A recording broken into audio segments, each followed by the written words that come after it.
Face the wall. Hands flat. Spread your legs. Elke hears his boots first, scraping frozen ground. Closer, closer. She presses her cheek against cold wood and waits for what comes next. She's 23, former Wehrmacht signals operator. She's decoded messages about what American soldiers do to captured women. Every message, every report, every warning. Now she's about to become one of those messages. The footsteps stop directly behind her. She can feel his breath. Or maybe that's her imagination. Maybe that's 12 years of training telling her exactly what happens now. Here's the thing they don't tell you about fear. It has a taste. Metallic, sharp, like biting your tongue before you realize you've done it. Elke bites her tongue, tastes copper. His hands touch her shoulders. She stops breathing. Das ist es. Es passiert jetzt. This is it. It's happening now. But the hands don't squeeze. They don't grab. They don't do anything the training film showed. They just reposition her, angle her arms differently, move to her sides, pat down pockets, clinical, fast. What the hell is happening? Only 400 German women ended up in American POW custody. Out of over 500,000 total prisoners, 400 women. Elke is one of them, standing in a Belgian forest camp with her face against a barracks wall while an enemy soldier touches her from behind. And he's not doing what she expected. That's worse. Somehow that's worse. Beside her, Ursula, 34, supply clerk, mother of 3 somewhere in the rubble, starts crying. Silent tears. Elke can hear them hit the frozen mud. The soldier moves from Elke to Ursula. Same procedure. Shoulders, arms, waist, pockets. 47 seconds. She counted. She counted because counting meant control. Counting meant she wasn't just a body against a wall. Counting meant she was still a signals operator, still analyzing, still surviving. 47 seconds per woman. No lingering, no grabbing, nothing the propaganda promised. Ursula's crying gets louder, not from pain. Elke recognizes that sound. It's the sound of something breaking inside. The sound of a belief system cracking. The American steps back, says something in English. His voice is tired, bored even. Bored. How can he be bored? A female voice responds, German accent, but answering in English. Elke risks turning her head slightly, sees the translator. She's wearing an American uniform, and she's German. What happens next makes no sense at all. The translator steps forward. Her boots are American. Her accent is pure Munich. My name is Brigitte. I'm going to explain what just happened. Elke stares. Wehrmacht uniform burned into her memory. This woman should be wearing field gray. Instead, olive drab. American patches. A betrayer's costume. Or a survivor's. Brigitte's voice doesn't waver. The search you experienced follows Geneva Convention Protocol. Article 27. Women must be searched with minimal contact. No unnecessary touching. Everything you felt was documented on that clipboard, she points. The American, Corporal something, Elke didn't catch his name, holds a clipboard. 12 checkboxes, each one marked, 12 touches, documented, witnessed, regulated. Lügen. Das müssen Lügen sein. Lies. These have to be lies. But here's the problem with lies. They require consistency. And nothing about this is consistent with what Elke knows. She knows what Soviet soldiers did in the East. The reports came through her radio. She decoded them herself. Villages, hospitals, anywhere they found women. She knows what Wehrmacht officers warned about Americans. They're no different. When they win, they take everything. Geneva Convention compliance rate among American forces in the European theater, 94%. Elke doesn't know this number yet. She'll learn it later. Right now, she just knows that 47 seconds against a wall didn't match 12 years of warnings. Ursula speaks first, voice cracking. Why should we believe you? Brigitte doesn't flinch. You shouldn't. The answer hangs there.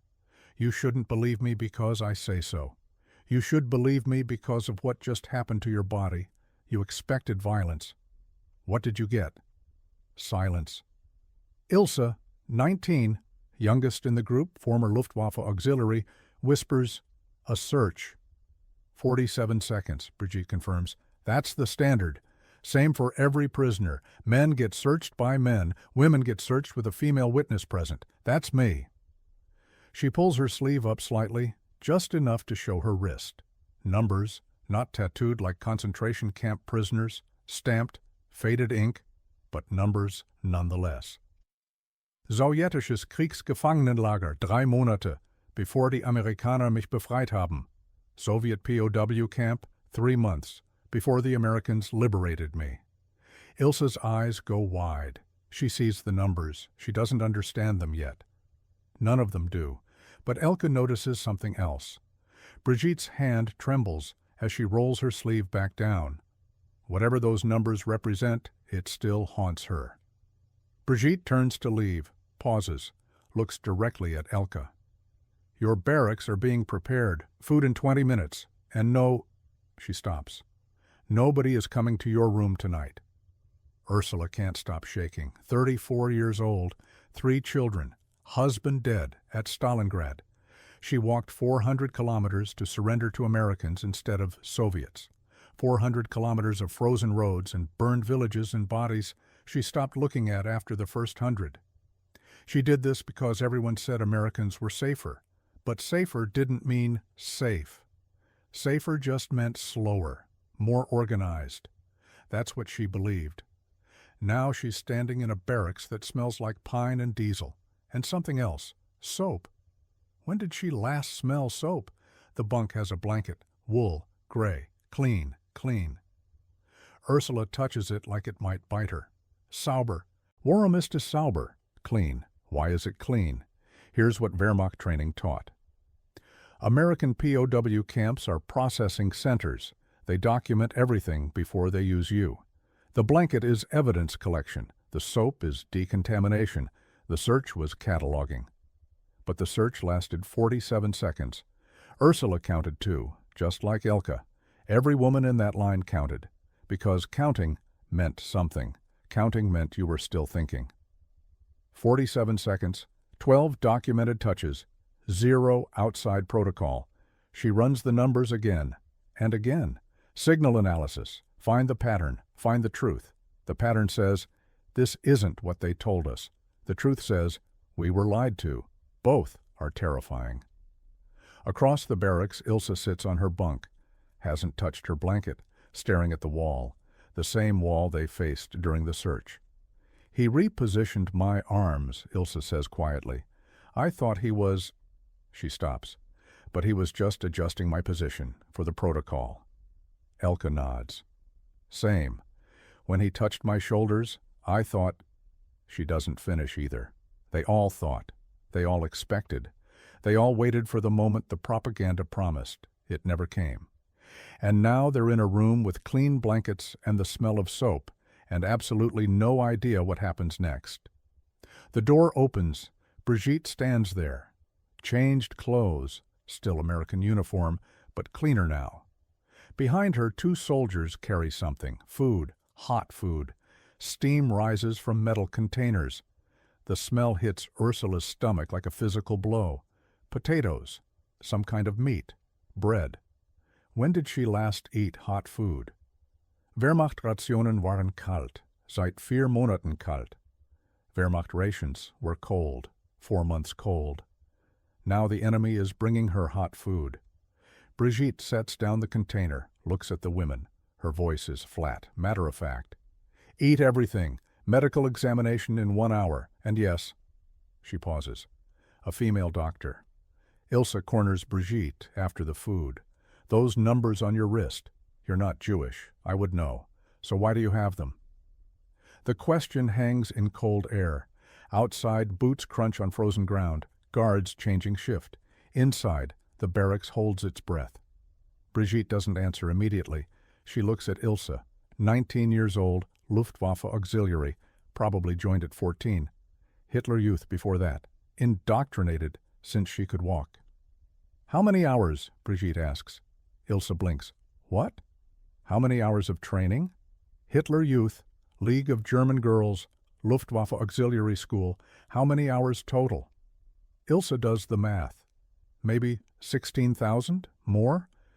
16,000 hours of being told what Americans do to women. Brigitte nods slowly. And 47 seconds just rewrote all of it. She pulls her sleeve up again. The numbers are clearer now. Faded, but readable. Sowjetisches Lager number 7, Stalingrad Sector. Soviet Camp number 7, Stalingrad Sector. I was a nurse. Captured January TOS. 1943.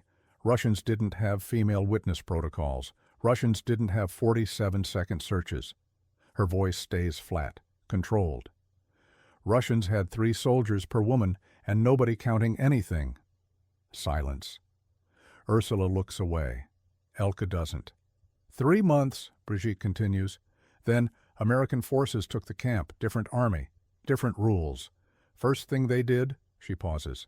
First thing, medical examination. Female doctor, then food, then this. She touches the numbers on her wrist. Delousing tattoo. American Medical Corps marks everyone, prevents typhus tracking errors. Men get it on their arm, women get it on their wrist. Less visible. Ilse stares. That's American? Soviet one was on my back. Burned off when I agreed to translate. The Americans asked first. Her voice cracks slightly. The Soviets never asked anything. Here's the number that rewrites everything.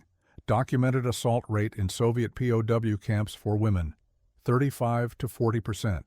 Documented assault rate in American POW camps, 0.003%, 0.003. That's not a rounding error. That's a policy. Ilse's hands shake, not from cold, from something inside her, breaking. 16,000 hours of certainty, 47 seconds of contradiction. Wir wurden belogen über alles. We were lied to about everything. Brigitte rolls her sleeve down. Medical examination in 30 minutes. Female doctor. Her name is Captain Morrison. She'll explain every instrument before she uses it. She turns to leave, stops. The wall you face today, that's the worst thing that will happen to you here, I promise. Ilse can't sleep. 3 hours since the medical examination. 3 hours since Captain Morrison, female, American, impossibly gentle, explained every single instrument before touching her. Tongue depressor, stethoscope, blood pressure cuff, reflex hammer. Each one shown, each one named, each one placed in Ilse's hands before being used on her body. 16,000 hours of training said this was the setup. The careful documentation before the real examination, the one without witnesses. Captain Morrison checked her lungs and sent her back to the barracks. That's it. That's all. Now Ilse lies on a clean bunk under a clean blanket in a camp that smells like soap instead of death, and she cannot make the numbers work. Es ergibt keinen Sinn, nichts davon ergibt Sinn. It doesn't make sense. None of this makes sense. She was 10 when she joined Hitler Youth, 10 years old, braids perfectly plaited, singing songs about purity and strength and the enemy at the gates. She believed every word. At 14, she transferred to League of German Girls. More training, more certainty. The Americans rape everything they capture. The British burn civilians. The Soviets are animals. At 17, Luftwaffe Auxiliary, radio operations. She heard reports, confirmed reports, Allied atrocities catalogued and documented. At 19, she stood against a wall while an American soldier touched her from behind. 47 seconds. 12 documented points of contact. 0 deviation from protocol. Her entire belief system, 16,000 hours of construction, demolished in under a minute. The barracks door opens. Brigitte checking beds. Standard procedure. She stops at Ilse's bunk. You're not sleeping. I can't. Brigitte sits on the edge of the bunk. Doesn't say anything. Just sits. Finally, the first night is the hardest. Not because of what they might do, because of what they're not doing. Ilse's voice breaks. I wanted him to hurt me. The admission shocks even her. I wanted him to do what they said, because if he did, then I was right. Then everything I believed was true. Then 16,000 hours meant something. dann wäre ich nicht mein ganzes Leben lang belogen worden. Then I wouldn't have been lied to my whole life. Brigitte nods slowly. I know. I wanted the same thing. 3 months in Soviet camp showed me what real looks like. She pauses. This isn't it. Ilse reaches under her mattress, pulls out something brass, something she's carried since she was 10. Hitler youth pin, swastika eagle, her identity, her certainty, her lie. What do I do with this? Brigitte doesn't answer. She looks at the pin in Ilse's hands. Brass, eagle, swastika, standard issue for 8.7 million Hitler Youth members at the program's peak. Standard symbol of everything they were taught to believe.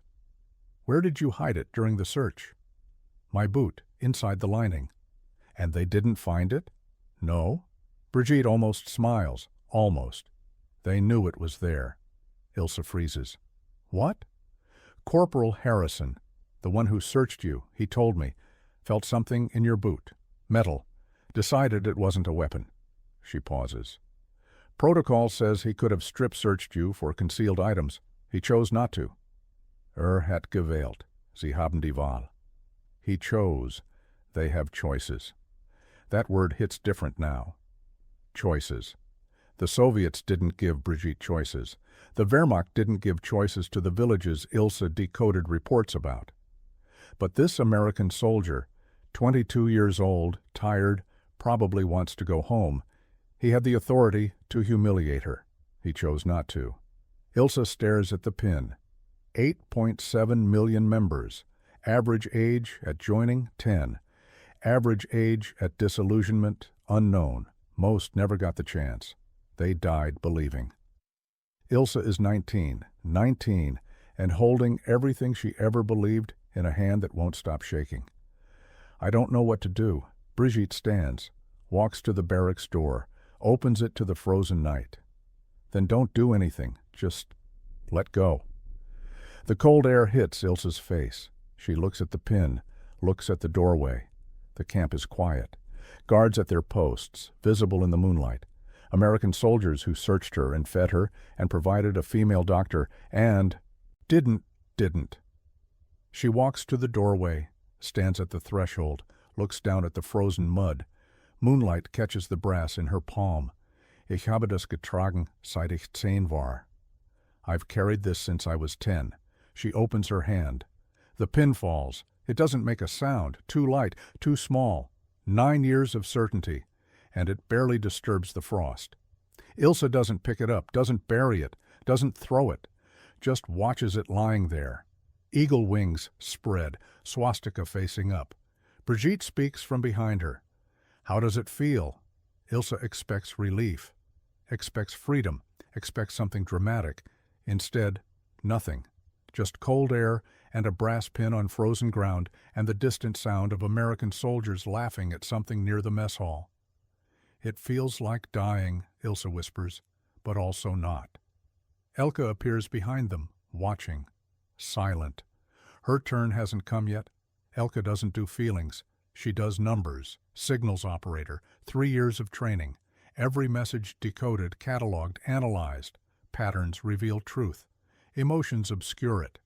So she watches Ilse drop the pin, and she doesn't feel anything. She catalogs. Data point 1. American soldier detected concealed metal object. Data point 2. American soldier chose not to escalate. Data point 3. Protocol allowed strip search. Data point 4. Protocol not followed to maximum extent. Conclusion: restraint is systematic, not individual. But conclusions require verification, so Elke starts counting other things. Meals provided in first 24 hours, 3. Hot meals, 2. Caloric estimate, per meal, 800 to 1,000. Wehrmacht rations during retreat, 400 calories maximum, cold.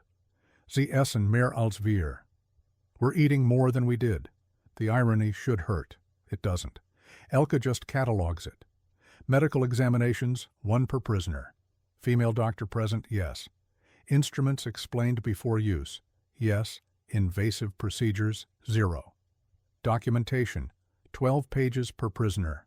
12 pages. More paperwork than the Wehrmacht generated for entire battalion movements. She finds Brigitte after breakfast. I have questions.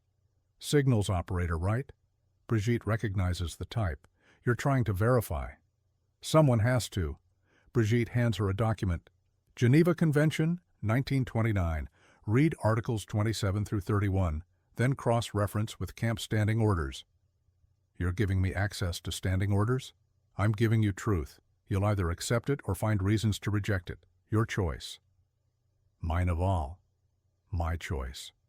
Elke takes the documents, spends 4 hours reading, cross-referencing, building a database in her head. Article 27, women treated with regard due to their sex. Article 29, searches conducted with minimum necessary contact. Camp Standing Order 47, female witnesses mandatory for all female prisoner interactions. Camp Standing Order 52, documentation required for every physical contact. Compliance rate she calculates from observable evidence, 94% minimum, probably higher. She finds Brigitte again. The numbers work.